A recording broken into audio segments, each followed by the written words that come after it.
Salut, donc je vous refais la petite vidéo sur mais c'était pas offensant. Alors je n'ai pas revisionné la vidéo, hein. Je vous refais juste comme ça, puisque voilà. Allez, on y retourne. Alors, pourquoi donc je vous avais fait cette vidéo à la base? Ben, c'est simplement parce que ces temps-ci, j'ai vu plusieurs fois des gens qui estiment qu'à partir du moment où ils ont dit quelque chose, les personnes d'en face n'ont pas le droit de s'offusquer parce que pour eux, ce qu'ils ont dit n'était pas vexant, n'était pas ci, n'était pas ça.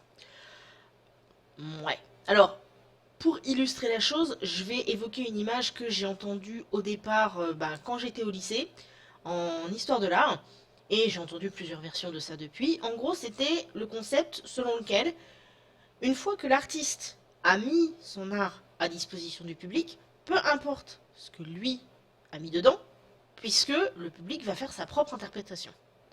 Et pour une illustration moderne de la chose, je vous renverrai à l'exemple du fameux arbre de Noël, à savoir une œuvre géante de 65 mètres de haut qui avait été érigée place Vendôme et qui malheureusement pour beaucoup de gens ressemblait à un plug anal. Si vous ne savez pas ce que c'est, très bien pour vous, c'est que vous n'êtes pas concerné. Mais en gros, il y a eu beaucoup d'outrages sur internet. D'une part, les gens qui étaient outrés par la fameuse présence de la chose, et d'autre part, les gens qui étaient outrés par ceux qui étaient outrés par la présence de la chose. En gros, il faut pas être puritain, il faut pas être ci, il faut pas être ça. Personnellement, même si je doute de la pertinence de la présence d'un plug anal géant en place Vendôme à Paris, de toute façon, je trouvais que le truc était beaucoup trop grand et beaucoup trop moche pour Paris, dans tous les cas, donc voilà. Mais ça, c'était mon avis, j'aurais pas été détruire le truc pour autant. Enfin bref, tout ça pour dire quoi? Tout ça pour dire que j'ai déjà vécu plusieurs situations où, donc j'évoque un ressenti auprès d'une personne, et la personne, en gros, me fait comprendre que, bah écoute, attends, je suis désolé, c'est pas parce que tu ressens ça que c'était mon intention, donc vas-y, limite, calme-toi. Et puis, bon, d'autres variations sur internet, sur Twitter, machin, tout ça, de personnes qui estiment que, tant qu'elles n'ont pas de mauvaises intentions, c'est bon, les gens n'ont qu'à se taire. Mais en fait, moi, dans ces cas-là, je dis, faut réfléchir un petit peu. Parce que, évidemment, vous qui me regardez, vous êtes loin d'être bêtes. On a tous des expériences différentes. Quand vous m'envoyez des commentaires, je me rends compte très rapidement que j'ai pas la même vie que vous, qu'on n'a pas forcément les mêmes goûts, mais étant donné qu'on a certains principes communs, on arrive quand même à échanger. C'est d'ailleurs ça qui fait tout l'intérêt de la chose. Par contre, je sais très bien que ne vous connaissant pas par cœur et vous ne me connaissant pas par cœur, il y a des choses qu'on va éviter de se dire, il y a peut-être des manières de parler qu'on va éviter d'utiliser, parce que justement on fait attention. Et le souci c'est qu'il y a des gens apparemment, soit ils en ont rien à battre dès le départ, soit quand ils sont amis avec les gens, au bout d'un moment, comme ils ont des automatismes, ils se posent plus de questions. Et du coup ça devient très difficile de revenir en arrière et de refaire un minimum attention à certaines choses. Par exemple, moi, à une époque, avec des amis, on a commencé à blaguer sur les films Disney, etc. Et chacun s'était vu attribuer un personnage. Moi, on m'avait attribué Pumba du Roi Lion. Alors, techniquement parlant, c'est rigolo, à la base. Sauf que c'était rigolo les 2-3 premières fois. Au bout d'un moment, j'en ai eu marre. Et il a fallu un certain temps avant que mes potes comprennent que alors, rigoler un peu vis-à-vis de ça, ok, mais au bout d'un moment, c'est ultra, méga, super lourd. Et il y en a un qui l'a compris, et grâce à ça, ça a pu s'arranger un petit peu.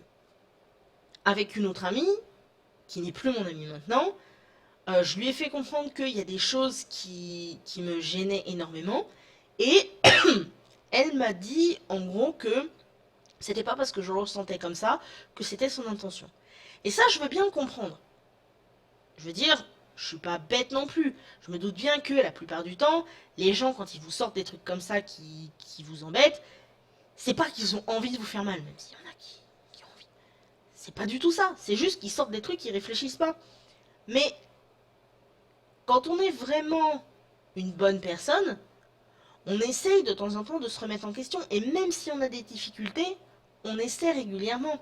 Et d'ailleurs, c'est mon cas. Je veux dire, je sais très bien, par exemple, que là, si je disais quelque chose qui vous plaisait pas, vous viendriez me le dire tout de suite. Vous me mettriez un commentaire, vous me mettriez un pouce rouge ou je sais pas quoi, enfin bref, vous me diriez que voilà, là, ce que j'ai dit, non, c'était pas bon, c'était pas correct. Enfin, je sais pas. C'est pour ça d'ailleurs que là, ces temps-ci, je mets un peu plus de temps à sortir les vidéos. Parce que c'est vrai qu'au début, j'avais plusieurs idées qui se sont enchaînées les unes à la suite des autres. Mais personnellement, je préfère prendre du temps et faire attention un petit peu à ce que je dis, et à la manière dont je le dis, etc. Plutôt que de vous sortir une vidéo tous les jours, par exemple, et vous faire de la merde. Donc, en gros, là, le message que je veux faire passer, c'est un message vraiment important. Si vous dites des choses, que vous faites passer des messages ou quoi que ce soit, et que malgré vos bonnes intentions, on vous renvoie en retour que une personne est vexée, blessée ou quoi que ce soit, même si parfois on sait très bien qu'il y a des gens qui font des histoires pour rien, essayez quand même de temps en temps de vous poser la question de pourquoi cette personne réagit comme ça. Pourquoi est-ce que cette personne se manifeste auprès de vous et vous dit que ce que vous dites ne convient pas. C'est pas évident, il y a énormément de nuances à gérer, mais je peux vous assurer qu'à partir du moment où vous avez intégré cette notion, déjà, même si ça rend pas forcément la vie plus facile, on va dire que la navigation des milieux sociaux reste quand même un peu mieux, je trouve. Mais bon, après ça reste mon avis. Donc, eh bien, n'hésitez pas à commenter, à partager et à me donner tous vos avis sur la vidéo. Et comme d'habitude, si vous avez quelque chose dont vous souhaitez que je parle, vous pouvez me le mentionner, il n'y a aucun souci. Bisous à toutes!